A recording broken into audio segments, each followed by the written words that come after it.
Alors nous venons de vivre un grand moment, je pense, plein d'émotions, à la mémoire de ces 138 personnes.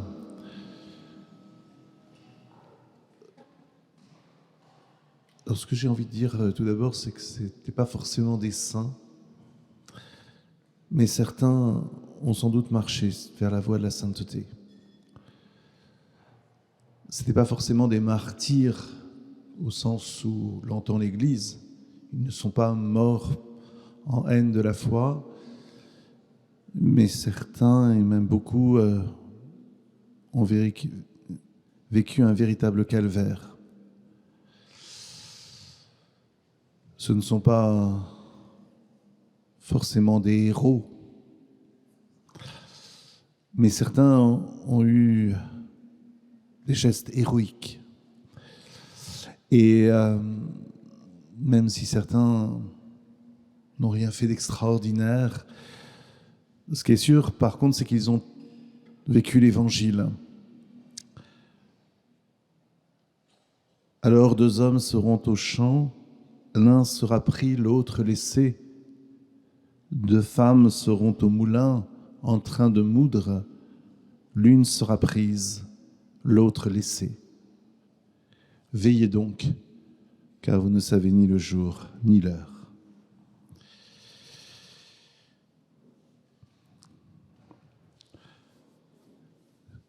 Alors, qu'est-ce qui caractérise ces personnes dont nous venons faire mémoire? Eh bien, je crois que fondamentalement, hormis le fait qu'elles étaient d'église, ces 4 mots qui se trouvent sur leur acte de décès à tous, ou du moins à 136 d'entre eux. Ces 4 mots qui se trouvent en mention, qui ont été rajoutés après-guerre. Et ces 4 mots sont importants, et je crois que trop souvent, on les a banalisés, on n'a pas fait attention à ces 4 mots. Et ces 4 mots, c'est mort pour la France. Mort pour la France.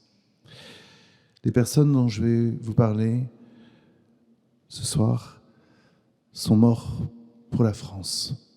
Et je tenais vraiment à le dire en préambule de cette petite causerie, parce que trop souvent, on a cru que les victimes civiles étaient un peu des victimes presque collatérales.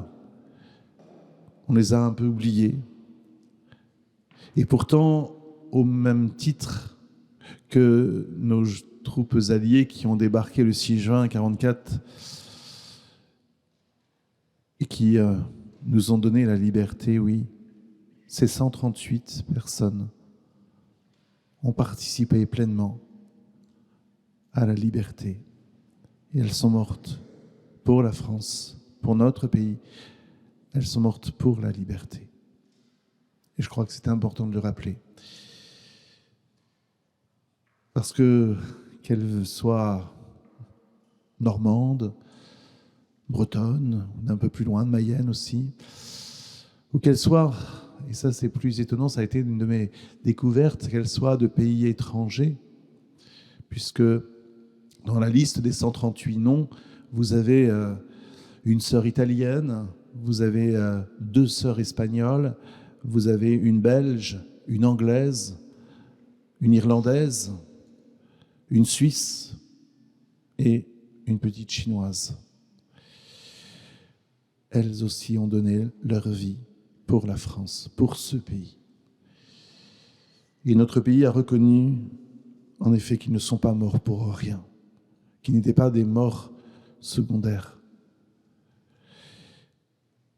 Et le sang de personnes de l'Église a été versé. Et je crois que c'est aussi important de l'entendre. Plein de fois, on entend que l'Église verse le sang, mais là, c'est bien l'Église qui a versé son sang à travers eux. Et elle l'a versé pour notre pays. Et c'est tout à son honneur. Mort pour la France. Voici leur titre de gloire. Voici la béatification que notre pays leur a donnée. Et en cela, ils deviennent vraiment passionnants. Alors, je voudrais ce soir j'aimerais tellement vous raconter la vie des 138.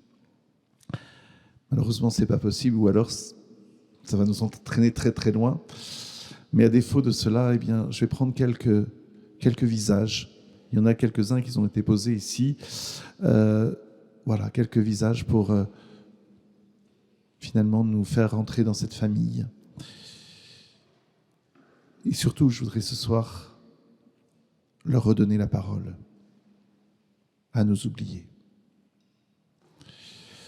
Alors peut-être, avant d'entrer dans ces présentations, un petit mot de la situation du diocèse de Bayeux-Lisieux en 1939, à la veille de la guerre. Alors tout d'abord, vous dire que c'est Monseigneur Picot, qui est évêque du diocèse de Bayeux, Monseigneur Picot qui est évêque depuis 1931 et qui repose dans le déambulatoire derrière moi. Monseigneur Picot qui, alors on le dit tout le temps, qui était petit par la taille, il faisait 1m54, mais moi je peux vous dire que c'était quand même un grand bonhomme.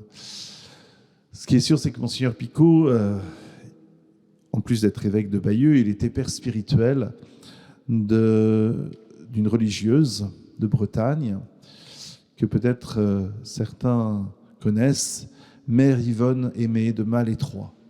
Mère Yvonne Aimée, la célèbre mystique, mais aussi une sacrée résistante qui n'hésitait pas à accueillir dans sa clinique des aviateurs anglais, à les cacher en clôture et pour mieux les cacher, à les habiller en religieuse. Voilà. Donc Monseigneur Picot, c'est quand même quelqu'un d'extraordinaire qui était habitué, surtout avec une mère Yvonne Aimée, au secret. Et cela nous explique bien des choses sur l'importance qu'il donnera, en effet, au silence. Alors, le diocèse de Bayeux en 1939, ne vous évanouissez pas, Monseigneur, c'est 569 prêtres. 569 prêtres. 114 grands séminaristes. 225 petits séminaristes. 56 communautés de religieuses. Alors, j'ai calculé, ça a fait à peu près 2000 religieuses. Alors même si ce n'est plus tout à fait les chiffres du début du siècle, ce qui est sûr, c'est que voilà, c'est encore conséquent. Et ce qui fait que le diocèse est encore riche en personnel. Mais c'est un diocèse qui va se retrouver plongé, évidemment, dans cette déclaration de guerre. La France entre en guerre et la mobilisation devient générale. Alors les prêtres, évidemment, sont mobilisés, les séminaristes aussi.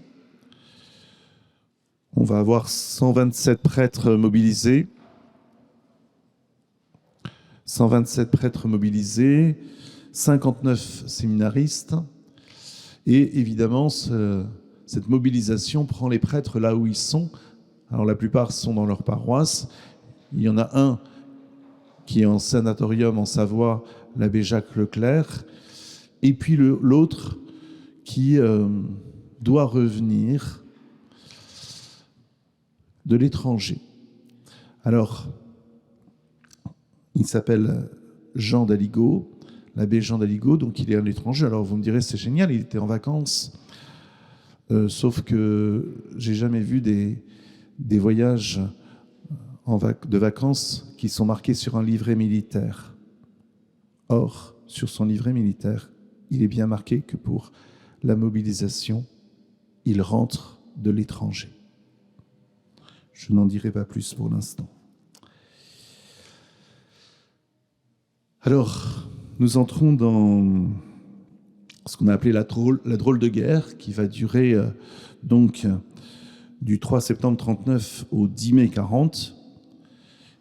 Et le 10 mai 40, c'est le début de l'offensive à l'ouest. Et donc là, le diocèse de Bayeux va pour la première fois être endeuillé, puisque donc, le combat commence le 10, le 13 mai, donc 3 jours après, c'est un premier décès, un séminariste. Le lendemain, un prêtre. Le 24 mai, un autre séminariste. Le 9 juin, un prêtre. Et le 1er octobre, quelques mois plus tard, suite à ses blessures, un autre séminariste. Alors je voulais les nommer ceux-là parce que, d'abord, ils sont les premiers de cette fameuse liste des 138, mais surtout parce que les soldats de la guerre 40, les soldats de 40, comme on dit, je crois que parmi les oubliés, ils font vraiment partie des oubliés des oubliés. C'est vrai que, d'autant plus pour notre diocèse, on est évidemment marqué, focalisé sur 1944, sauf que dès 1940, il y a des morts. Et ils sont 5 de notre diocèse. Donc symboliquement, je voulais que, à nouveau, nous puissions entendre leurs noms. Henri Houdan, Edmond Châtel, l'abbé Joseph Champion, l'abbé Michel Toutain, Pierre Adam. Morts pour la France.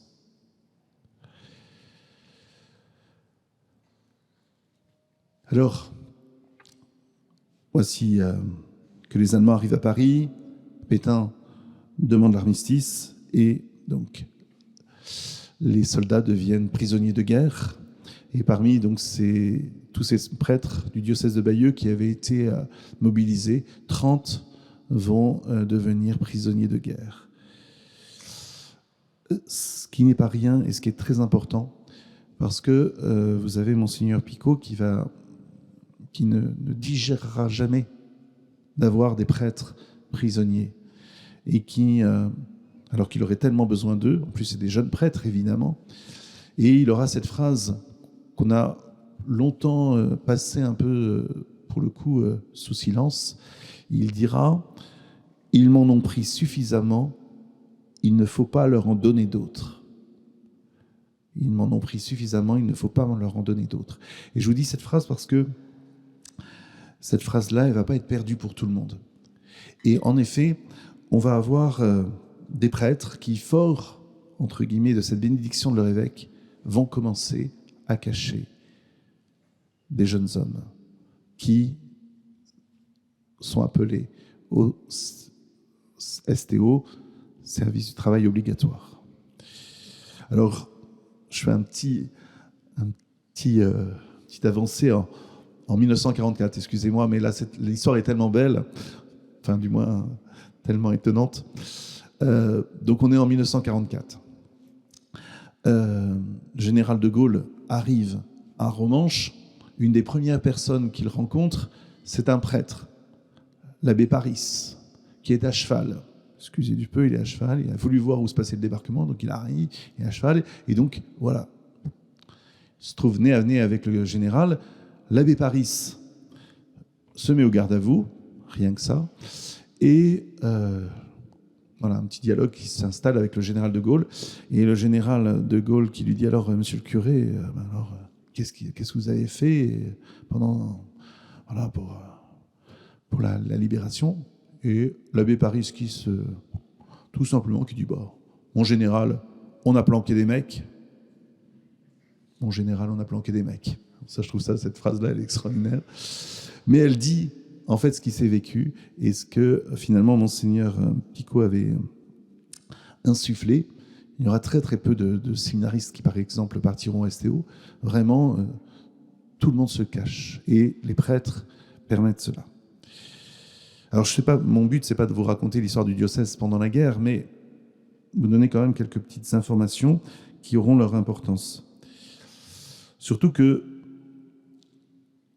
cet accord silencieux de leur évêque va permettre à 2 prêtres de s'engager, de se positionner du moins. Alors, il s'agit de l'abbé Robert, curé d'Éperon, et de Jean d'Aligot. Ils vont être arrêtés tous les deux en 1941. La date est importante. En 1941, il n'y avait pas encore beaucoup de résistance. Il n'y avait pas beaucoup de résistants. Et s'ils sont arrêtés, c'est qu'ils étaient connus. Alors un petit mot sur l'abbé d'Aligot.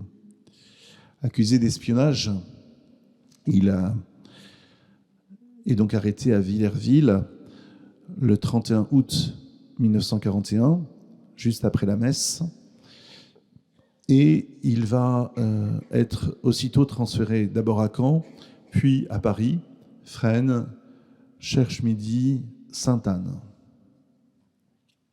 Sa famille va pouvoir aller le voir en prison, mais la dernière trace écrite qu'on ait de lui date du 9 août 1942. Il écrit à Monseigneur Adam, le vicaire général du diocèse, « Mon cher abbé, je suis ici en prison. Mon être en est épuisé. Que deviendrai-je? Je ne sais plus. Si je vous avais compris, je n'en saurais pas où je suis. J'ai été illogique. Je suis menacé d'une destinée sombre et atroce. Je n'ai plus le cœur pour vous aimer. Merci.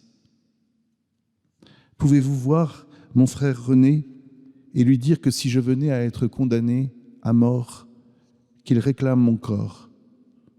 Je me confie à lui paternellement. Pour son avenir, il peut disposer de ce qui peut me revenir. Et ma chère maman. L'abbé Jean d'Aligot est déporté nach und Nebel, nuit et brouillard. Et donc on perd officiellement sa trace.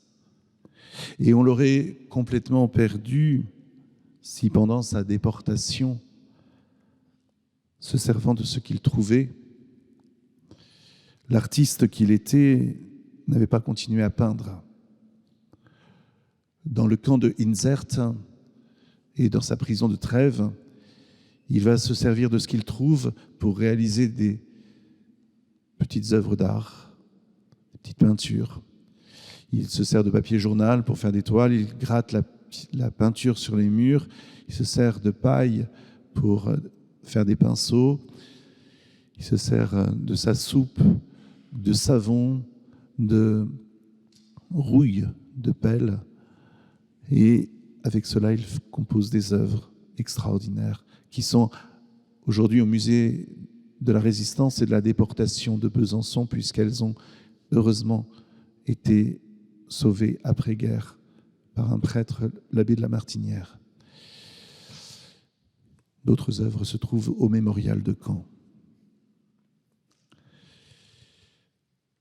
Alors, je voulais vous parler de l'abbé d'Aligot parce que dans sa prison de Trèves, il est en relation avec un prêtre allemand et c'est par ce biais de ce prêtre allemand qu'il va pouvoir faire sortir les petites œuvres qu'il réalise.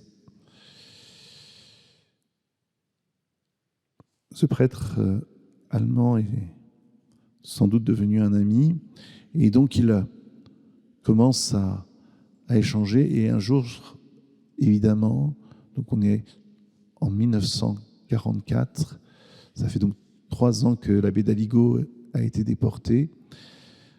L'abbé Jonas explique à l'abbé d'Aligot que en Normandie, là-bas, très loin, le débarquement vient d'avoir lieu. Mais il ne sait pas exactement où. Alors, qu'est-ce que va faire l'abbé d'Aligot? Eh bien, il va réaliser une carte de Basse-Normandie. Il va, de mémoire, peindre sa Normandie, situant toutes les villes où se vit le débarquement. Alors évidemment, il entoure Bayeux, mais il situe aussi toutes les villes dont il a connaissance, et de mémoire, il va les situer parfaitement. Il y a juste une petite erreur au niveau de la Manche. Il va mal situer Sainte-Mère-Église. Voilà. Il se trompe de 15 km à peu près. Voilà. Alors, qu'on ne me dise pas que cet homme était devenu fou, parce que pour réaliser cela, et pour situer des petits villages comme Évrecy, Jurques ou Caumont-les-Ventés, sans avoir évidemment aucun modèle, il fallait quand même être bien saint d'esprit.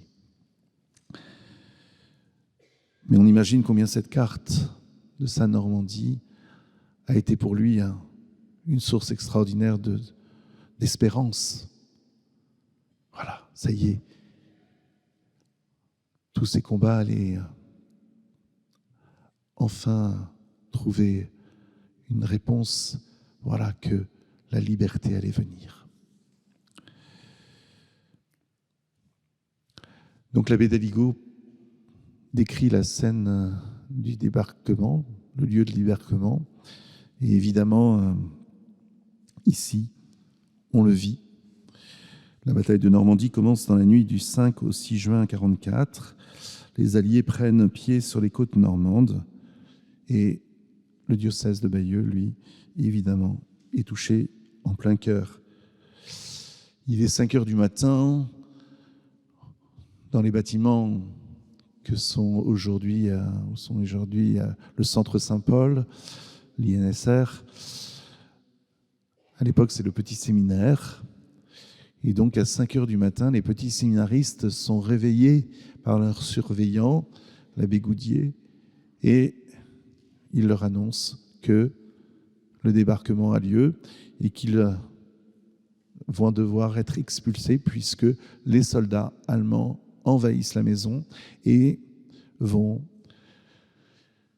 mettre à la rue les petits séminaristes. Alors, ils sont plus si nombreux que les chiffres que je vous ai annoncés tout à l'heure, puisqu'évidemment, beaucoup sont repartis dans leur famille, et tous ceux qu'on va pouvoir envoyer à 5 heures du matin dans leur famille, tous ceux qui n'est pas parti, on va le faire, et va rester un petit reliquat de 35 séminaristes qui, avec quelques professeurs, vont partir vers un lieu bien connu des professeurs, c'est l'institution Sainte-Marie à Caen.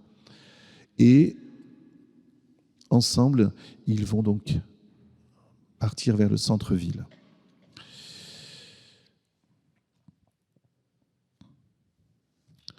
Ils vont passer par la rue Général Moulin sans se douter que, pratiquement au même moment, il est 8 heures du matin, un ordre vient d'être donné à la maison d'arrêt de Caen, celle d'exécuter tous les prisonniers.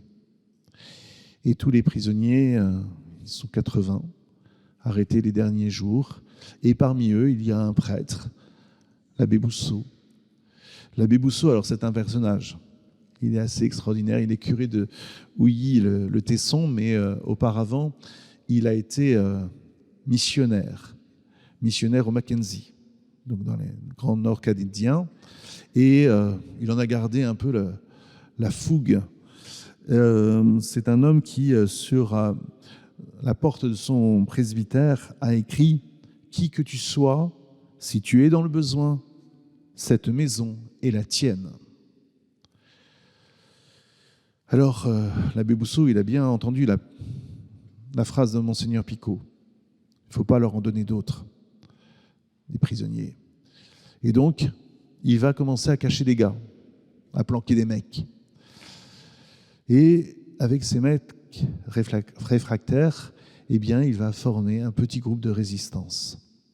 Il va ensuite s'associer à un autre groupe de résistance bien connu, le groupe du docteur Derrien d'Argence, et ensemble, ils vont réaliser beaucoup d'opérations. Malheureusement, ils vont être trahis et l'abbé Bousseau est arrêté dans son église de Houilly-le-Tesson alors qu'il était en train de préparer une inhumation et il est aussitôt donc transféré à la prison de Caen. Alors, on a peu de témoignages de ce qui s'est passé ce 6 juin 1944 à 8 heures du matin, tandis que les petits séminaristes allaient vers Sainte-Marie. Ce qui est sûr, c'est que on sait qu'on a vu l'abbé Bousseau avec une soutane en lambeaux et, au moment suprême, traçant sur tous ces co-détenus et sur tous ceux qui allaient être exécutés un grand signe de croix. L'abbé Bousseau est le premier mort pour la France ce 6 juin 1944 pour notre diocèse. La matinée se passe du 6 juin 1944. Les Sœurs de la Miséricorde essayent à vélo de pouvoir aller dans les différents dispensaires dont elles ont la charge. Ce n'est pas toujours simple, mais c'est vrai que la matinée du 6 juin 1944 à Caen est relativement calme. Les petits séminaristes, eux, sont arrivés à Sainte-Marie de Caen. Ils sont un peu désœuvrés. C'est une journée de congé exceptionnelle. Alors, ils vont jouer dans la cour ou aux échecs. Et puis, je voudrais là laisser la parole à Monsieur Pierre Lefebvre. Monsieur Pierre Lefebvre, récemment décédé, a été un de ces petits séminaristes. Et je voudrais lui rendre hommage en lisant ces lignes qu'il a écrites. Je faisais des tirs au panier de basket et quelque peu lassé, je m'apprête à retrouver mes camarades en salle d'études. Et c'est la folie. Une explosion tonitruante. Les portes et les fenêtres éclatent. Tout aussitôt de la poussière à ne pas y voir à 1 mètre. Je me suis accroupi, recroquevillé, puis la poussière d'odeur et de saveur âcre se dissipe lentement. Quel spectacle de ruines, des cris, ou plutôt des gémissements, comme des vagissements. Je la reconnais bien, cette voix, c'est celle de Daniel Bompin. Je m'oriente à l'oreille, piétinant les blocs de l'édifice effondré. Je suis juste au-dessus de lui, j'en suis sûr, mais je ne le vois pas dans cet entrechevêtrement de matériaux. Je lui crie « Les secours vont arriver, on va te dégager, tiens le coup, Daniel !» En me retournant, je vois une main qui s'agite, cherchant prise au-dessus de ce magma. Je viens la lui serrer, lui faire signe qu'il n'est plus seul et qu'il peut espérer s'en sortir. Je commence à dégager pierre et gravats. C'est long, j'avance avec peine. Ah, voici la manche de sa veste. C'est Jean-Marie Wagonnette, un grand de la classe de philosophie. Je redouble d'ardeur avec l'impression de ne pas progresser. Mais la main de Jean-Marie retombe dans le trou que j'ai agrandi. Elle frémit encore et puis... ce qu'on a appelé de façon terrible le massacre des petits séminaristes de Sainte-Marie vient de faire ses premières victimes. Il est 13h30. Petits séminaristes morts pour la France. Et voici le bombardement de 16h30 et Caen qui continue de flamber. Alors il ne faut pas croire que parce qu'on est prêtre ou religieuse, on n'a pas peur. On a des témoignages assez bouleversants de personnes qui sont terrorisées. Et c'est terrorisant, les bombardements. Une petite sœur, Marie-Bernadette, de la Miséricorde de Caen, qui pourtant en avait vu d'autres parce qu'elle était infirmière, qui crie à ses sœurs, « C'est affreux, si cela doit durer, je sens que mon cœur n'y tiendra pas. »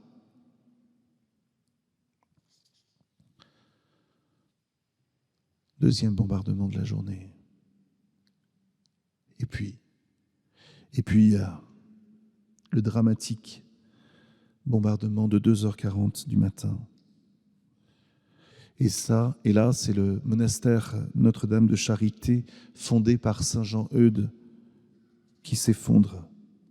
Réfugiées au rez-de-chaussée, 16 sœurs Marthe sont tuées par l'écroulement de la maison. Pauvres petites sœurs, souvent inconnues, méconnues, dont j'ai pu retrouver les identités, mais dont, hélas, pour l'instant, je n'ai pas retrouvé les visages. Et puis, c'est le drame de la miséricorde. Le dispensaire, la clinique principale, la clinique de la rue des Carmes, les bâtiments de la communauté, la chapelle, tout va être détruit en quelques minutes. Et 16 religieuses, avec tous les blessés qu'elles avaient accueillis pendant la journée, vont être tuées. On a la chance d'avoir un récit complet de tous ces événements pour la miséricorde de Caen. Je garderai de ces 70 pages, c'est assez impressionnant, de ces sœurs qui racontent ce qui s'est passé, de ces survivantes qui racontent ce qui s'est passé. Je garderai cette phrase et ce témoignage de cette sœur qui est restée inconnue, mais qui a dit à ses sauveteurs: « Occupez-vous des autres, pour moi je peux attendre. »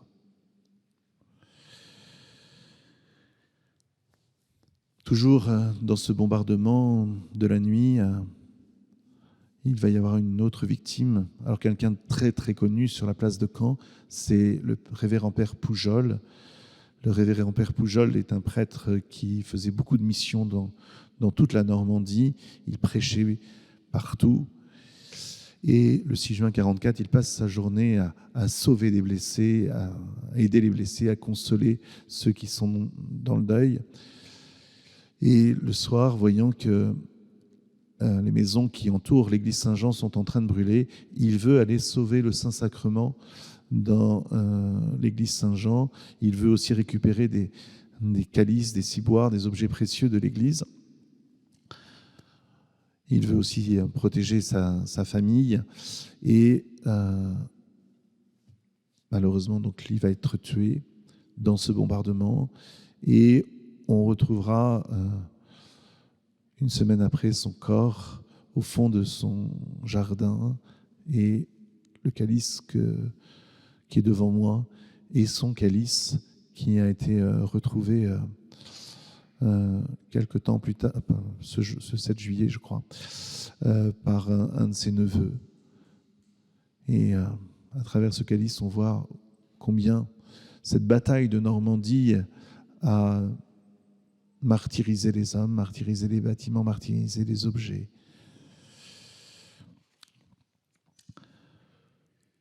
Toujours cette même nuit, c'est Lisieux qui, à son tour, est bombardé.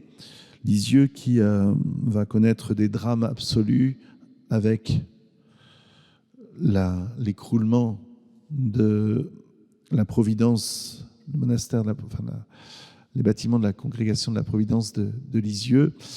On appelait ça la vieille maison, mais malheureusement, la vieille maison va s'écrouler avec Antoine, mère Sainte-Marguerite, et 19 sœurs, dont sœur Saint-François Régis, qui venait de rentrer, qui venait tout juste 23 ans. Et plusieurs jeunes sœurs vont être emmurées vivantes dans la cave. Et puis, avec ce drame de la Providence de Lisieux, il y a aussi le drame de l'abbaye Notre-Dame du Pré. En quelques minutes, 1000 ans d'histoire vont être effacés. L'abbaye Notre-Dame du Pré de Lisieux, elle avait été fondée par Lesline, la grande-tante, l'abbesse Lesline, la grande-tante de Guillaume le Conquérant. Et donc, tout est réduit en poussière. Et c'est aussi Mère Sainte-Mechtilde, une femme extraordinaire, une femme courageuse qui avait caché pendant la guerre des jeunes femmes juives à l'hôtellerie. Les sœurs entre elles les appelaient les amies de notre mère. Et donc Mère Sainte-Mechtilde et 20 autres religieuses vont être tuées. Alors là aussi, je voudrais laisser la parole au nom justement de toutes ces victimes des bombardements à une religieuse de Notre-Dame-du-Pré qui a raconté, alors elle n'est pas morte pendant les bombardements, mais elle raconte les choses. Et ce qu'elle raconte, c'est valable pour toutes les religieuses qui ont vécu ces bombardements cette nuit-là. Alors cette religieuse, je tenais à lui rendre hommage parce que je l'ai bien connue. C'était donc sœur Anne-Marie Rouet de l'abbaye Notre-Dame-du-Pré de Lisieux. Vers 11h30 au minuit, je dus m'endormir, quand soudain le bruit strident de la sirène piqueur me réveilla en sursaut. Le ciel était rouge, feu. Un vrombissement de bombardiers me fit comprendre aussitôt qu'une vague énorme d'avions nous encerclait. Me levant brusquement, je murmure « Mon Dieu, cette fois, ça y est !» Je me projette vers la porte pour savoir où sont les autres moniales. J'aperçois 2 sœurs. Debout, devant leur porte de cellule, c'est mère Jeanne de Brévedent, sacristine, et mère Agnès d'Avaudot. Comme les fusées éclairantes prodiguaient leur lumière terrible et inoubliable, je les vis comme en plein jour. Elles étaient habillées, mais hélas, je ne les revis plus. Car en un clin d'œil, ma fenêtre en face volait en éclats dans ma direction. D'un geste du bras droit, je ferme la porte, tandis que du bras gauche, j'écarte le lit pour me jeter le long du mur, comme on nous l'avait conseillé. Et, les bras croisés sur la poitrine, je reste immobilisé, tout le corps bousculé comme dans un hamac. Le bâtiment tangue, tel un navire ballotté sur une mer en furie. Tout semble brisé et j'ai l'impression d'être emporté je ne sais où. Un chapelet de bombes s'égrène au-dessus de ma tête avec des craquements sinistres tels que les plus violents orages ne peuvent en donner une idée.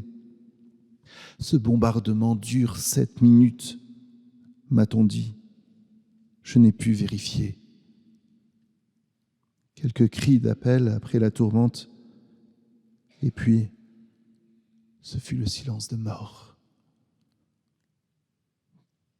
Tout mouvement m'est impossible. Je réalise que je suis enfoui, mais où? Je me sens seul. Je vais mourir d'asphyxie. Très vite, je me sens comprimé, paralysé par le poids des gravats qui s'accumulent et se tassent sur moi.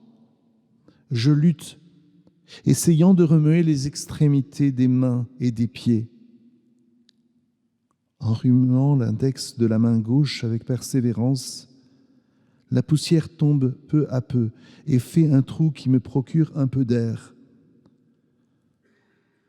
Je respire en me remplissant l'œsophage de plâtras et pour plusieurs semaines. J'appelle mes proches voisines de cellule. Mère Agathe, silence. Mère Thérèse de la Brière, nouveau silence. Morte. Elles l'étaient toutes les deux. C'étaient les plus jeunes de la communauté. Une autre moniale, plus éloignée de ma cellule, avait entendu mes appels. Un dialogue souterrain s'engage entre nous deux. Qui êtes-vous? Sœur Martina. Où êtes-vous? Je ne sais pas, mais je meurs. Oh, papa. Oh, maman. Jésus.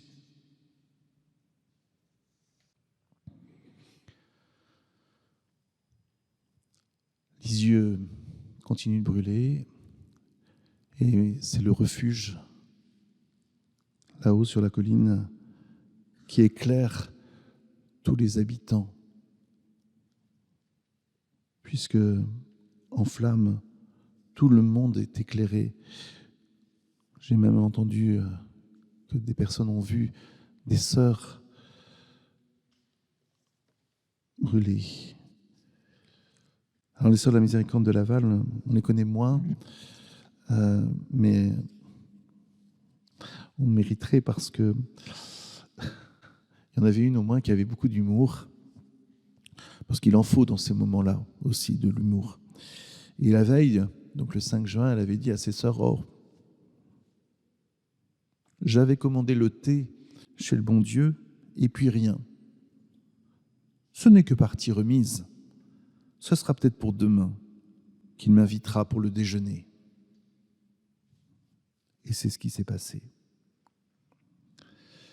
Les sœurs de la Miséricorde de Laval disent « Au petit jour, on fait l'appel pour essayer de rassembler tout le monde. On s'appelle, on se cherche, malheureusement, il en manque. Comment faire ? Ce n'est pas simple.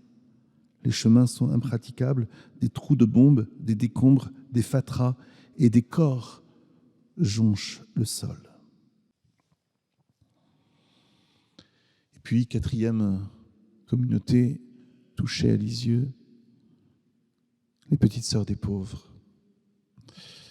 La communauté des petites sœurs des pauvres, c'est 17 religieuses. Il n'y en aura plus que 4 bientôt. Permettez-moi d'avoir une petite pensée pour l'une d'entre elles. Elle s'appelait Sœur Pacifique. Sœur Pacifique, vous vous rendez compte, hein? Sœur Pacifique de Saint-Bergmans. Et elle était née Marie Bor Tsang Lian Tsen. Marie Bor Tsang Lian Tsen. Elle était née en 1900 à Shanghai. C'est donc de la lointaine Chine qu'elle est venue chez nous. Sœur Pacifique, elle est découverte à la cave.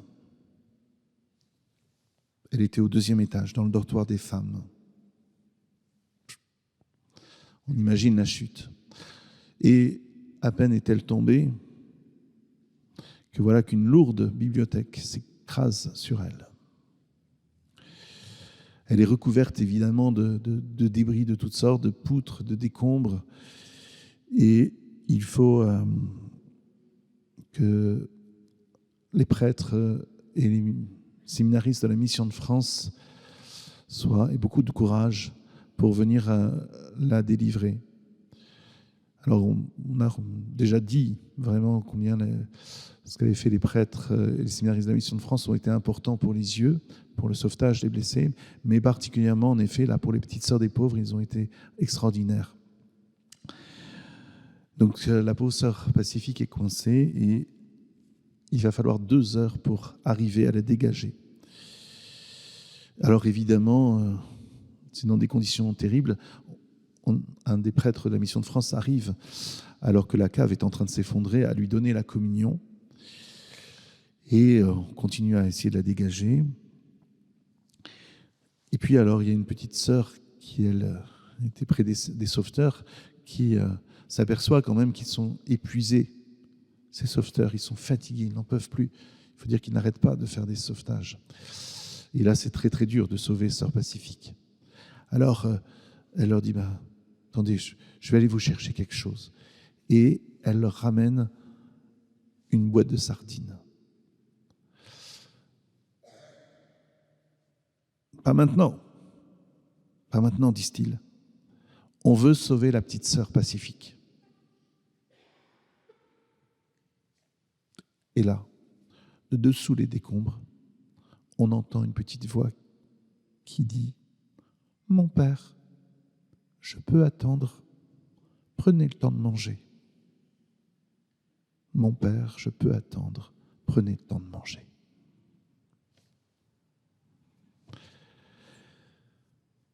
Et alors ils vont manger leur boîte de sardines. C'est une scène un peu irréaliste hein, quand même. Enfin, je ne sais pas ce que vous en pensez, mais je me dis quand même, la petite sœur elle est en train d'attendre tranquillement. Voilà. Et tout va bien. Et tous ces récits, tout ce que je suis en train de vous dire, c'est dans les archives des communautés. Et c'est passionnant. Et c'est des récits souvent inédits qui sont juste incroyables. Parce que là, on est vraiment dans la réalité des choses. Alors vous avez une autre petite sœur des pauvres qui s'appelait sœur Joséphine du Saint Rédempteur. Et sœur Joséphine du Saint Rédempteur, elle était, espagnole. Elle s'appelait Fe Fuentes.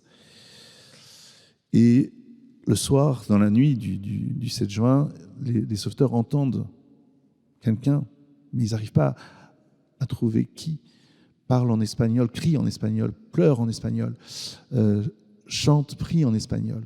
Ils n'arrivent pas à trouver d'où vient la voix. Et forcément, ils ne peuvent pas la trouver, puisqu'en fait, on retrouvera le corps de sœur Joséphine sur une poutre. Donc, elle avait été projetée en haut d'une poutre. Et une des sœurs survivantes raconte « Je garderai toute ma vie la vision du cadavre de sœur Joséphine que la déflagration avait projeté en haut d'une poutre et qui, les bras raidis par la mort, élevait vers le ciel ses deux mains jointes dans un magnifique geste de supplication et d'hostie. Nous avons dû l'ensevelir dans cette attitude, les bras au-dessus de la tête, les mains jointes. On aurait dit un prêtre qui élevait l'hostie à la consécration.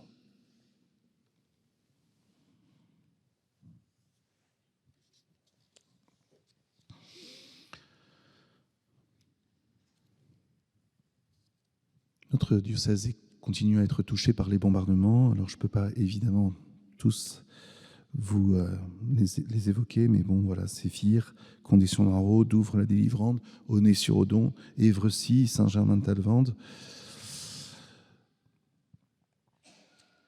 Et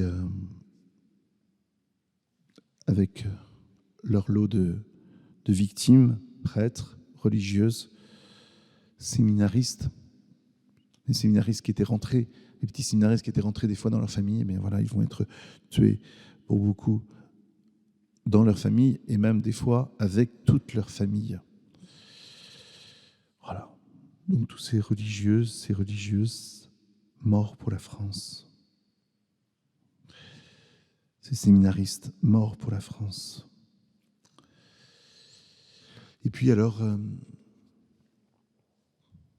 voilà que les bombardements vont s'espacer, les jours vont avancer, mais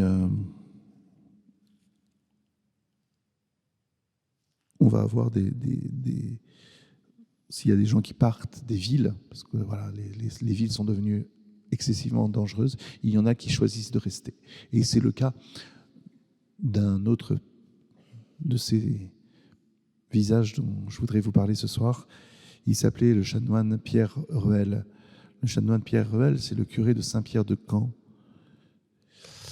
Et c'est à lui que l'on doit le sauvetage de l'église Saint-Pierre-de-Camp.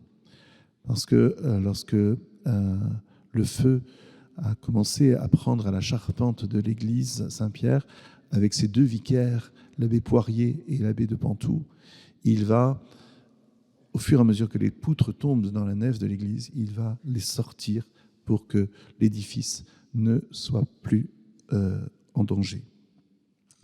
Et donc l'abbé Ruel, il va vivre pendant un mois, donc du 6 juin jusqu'au 7 juillet, il va vivre dans les ruines, choisissant vraiment de rester. Alors l'abbé Ruel, il faisait partie d'un groupe de prêtres qui s'appelle l'Union apostolique, et j'ai eu la chance de pouvoir retrouver deux lettres qu'il a écrites alors qu'il est sous les bombardements de Caen, et qu'il écrit au directeur de l'Union apostolique. Et je voudrais vous lire ces lettres en hommage. Monseigneur, c'est la première lettre que j'écris depuis 18 jours. Et vous voyez avec quel papier et quelle encre. Je n'ai plus ni église, ni presbytère. Je vis dans un abri. Cela me fait du bien. Cependant, si le côté matériel est épouvantable, je tiens à vous dire combien cette épreuve a été profitable. Jamais je ne me suis senti aussi près de Dieu, très calme, même sous les rafales des bombes, tout à fait dans la main du Père, 2 fois blessé et miraculeusement sauvé.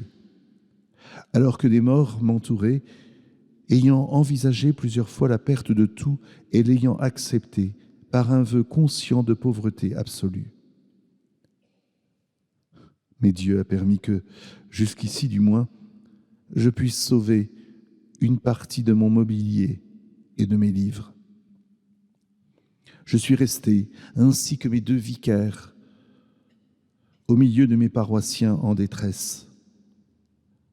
J'ai eu la joie de quelques conversions émouvantes et j'envisage la reprise d'un embryon de vie paroissiale avec, comme presbytère, une cabane en planches et comme église, une cour et un préau. Je ne cesse de méditer la bonté de Dieu, les préceptes et les conseils évangéliques qui sont le vrai christianisme. Je suis heureux, profondément et même extérieurement heureux d'avoir enfin un vrai sacrifice à offrir au Maître.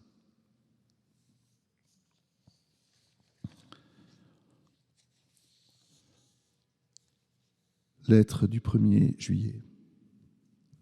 Monseigneur, je ne sais si vous avez reçu ma lettre du 23, dans laquelle je vous donnais quelques impressions d'un bombardé, et vous envoyez mon bulletin des mois d'avril et de mai. Comme nous pourrions être prochainement coupés, je vous envoie mon bulletin de juin. Vous comprendrez le grand vide d'annotation du 6 au 22. Il eût été plus parfait de noter quand même chaque soir. Un saint aurait eu ce sang-froid, ce courage. Je ne suis qu'un pauvre Français moyen qui, malgré une immense confiance en Dieu, s'est tout de même senti bien émotionné. Depuis la première semaine terrible du débarquement, les semaines passent lentement. Malgré les conseils pressants d'évacuation, en Normand, têtus que nous sommes, presque tout le monde est resté. Pourtant, comme c'est une guerre presque exclusivement d'artillerie et de tanks, l'entrée dans la ville nous promet encore de belles dévastations, démolitions et de nombreux morts. Mais chacun se dit qu'il faut mieux mourir ici que sur les routes. Je suis toujours dans un abri, avec une 60aine de mes paroissiens, dans la rue où aboutit le chemin de la mer. Nous n'avons peut-être pas encore vu le pire, à la grâce de Dieu. Après avoir fait le sacrifice de tout, je me réjouissais d'avoir pu sauver quelque chose de mes affaires personnelles et beaucoup de affaires de l'Église. Peut-être que la Providence que j'adore et que j'aime tout autant a-t-elle voulu me demander le sacrifice en 2 temps pour que ce soit plus méritoire. Mais je suis prêt à tout. Cependant, j'avoue que l'intensité de ma résistance morale fléchit parfois. C'est tellement long cette attente, cette perspective d'un inconnu quotidien. L'escargot est aussi une des formes du découragement. Cher Monseigneur, veuillez prier un peu pour moi. Je prévois que je ne pourrai vous écrire d'ici longtemps, à moins que je ne sois évacué de force vers le centre de la France, ou bien encore que je ne sois tué un de ces jours prochains. Dans ce cas, je vous enverrai du paradis, je l'espère, une belle lettre sous la forme de grâce implorée pour vous et pour Monsieur Delacroix.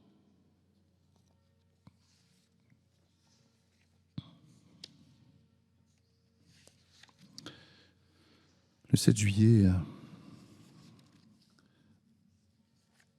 une bombe tombe sur l'abri où se trouve l'abbé Ruel, l'abbé Poirier et 2 sœurs de la Providence de Lisieux. Le chanoine Ruel arrive, lui, à sortir, contrairement aux autres paroissiens qui se trouvaient dans cet abri. Il y aura une soixantaine de morts, dont l'abbé Poirier et les 2 sœurs de la Providence. Le jeune Ruel est transféré au Bon Sauveur, mais il est à moitié asphyxié et en fait, il est victime d'un œdème du poumon. Il meurt donc peu après son arrivée. L'abbé Ruel Poirier, mort pour la France. Je voudrais évoquer d'autres noms, il y en aurait tellement. 2 jeunes prêtres, peut-être, avant de terminer, les abbés Dufay et Leclerc. Les abbés Dufay et Leclerc exécutés tous les 2 pour avoir résisté à l'occupant. Si le corps de l'abbé Leclerc sera retrouvé dans le charnier de Saint-Pierre-du-Jonquet, on ne sait toujours pas où se trouve le corps de l'abbé Dufay.